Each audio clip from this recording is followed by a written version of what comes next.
Even though Ahsoka Tano left the Jedi Order before the execution of Order 66, she was still a target for the Galactic Empire. So where did she go, and how did she stay hidden from the Empire for all those years? Today, Padawans and Acolytes, let's take a look at what Ahsoka was doing between Order 66 and the Age of the Rebellion.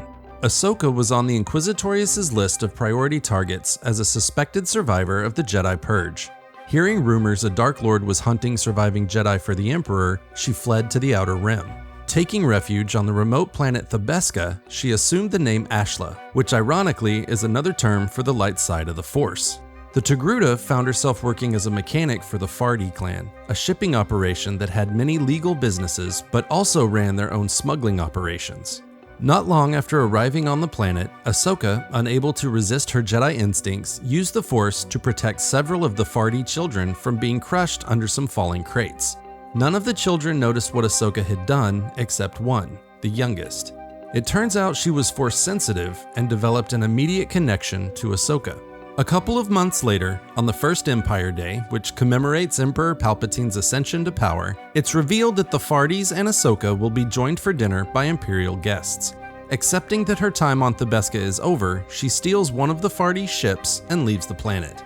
Finding herself on the agricultural moon of Raada, she settles into a new life in a farming community and continues to go by the name Ashla.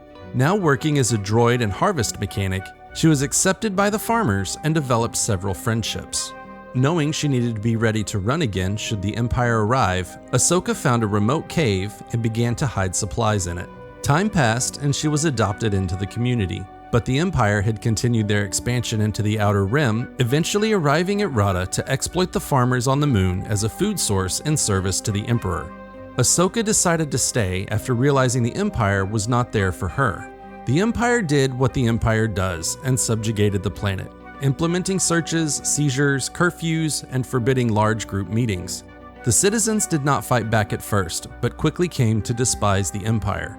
Ahsoka knew what was coming, so she warned the locals to start stockpiling food in case the Empire instituted rationing, and she stocked her supply stash in the cave with everything she may potentially need. Instituting extended work hours for all of the farmers, the Empire also reassigned anyone to work in the fields as they saw fit. Ahsoka knew her time on the moon was drawing to a close, but she was not ready to abandon her new friends. Moving the freighter she stole from the Fardis to a gully by her cave stash, she returned to town and helped organize the farmers into a resistance against the Empire. Leading raids against the Imperials, Ahsoka quickly learns the locals are not fighters, as many fall in a single night. Her actions drew the attention of the sixth brother, one of the Inquisitors, who travels to Raada to track down whoever is organizing the resistance. Ahsoka's organized efforts also brought Raada to the attention of Bail Organa, the Alderaanian senator. Bail sends his pilot Ramus Antilles and R2-D2 to investigate the Jedi activity on Raada and make contact. With no other choices available to her, she returns back to the Fardi family on Thabeska, where the youngest daughter alerts Ahsoka to the presence of a shadowy figure following her. Because of this development and the Empire's occupation on the planet, she stays only a short time. R2-D2, having tracked Ahsoka and hidden in her ship's engine room, coordinates a meeting between the former Jedi and Bail Organa. Addressing her as Padawan Tano, Bail invites her to join the organized rebellion.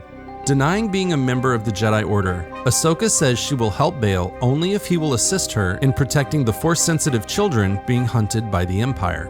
Ahsoka's first mission for the rebellion saw her back on Raada. The sixth brother, searching for Hadala Fardi and Ahsoka, had attacked and captured several of the farmers in order to provoke her into the open. Shortly after arriving on planet, Ahsoka found one of her friends alone, and she learned most of the farmers were gone, killed by the Empire.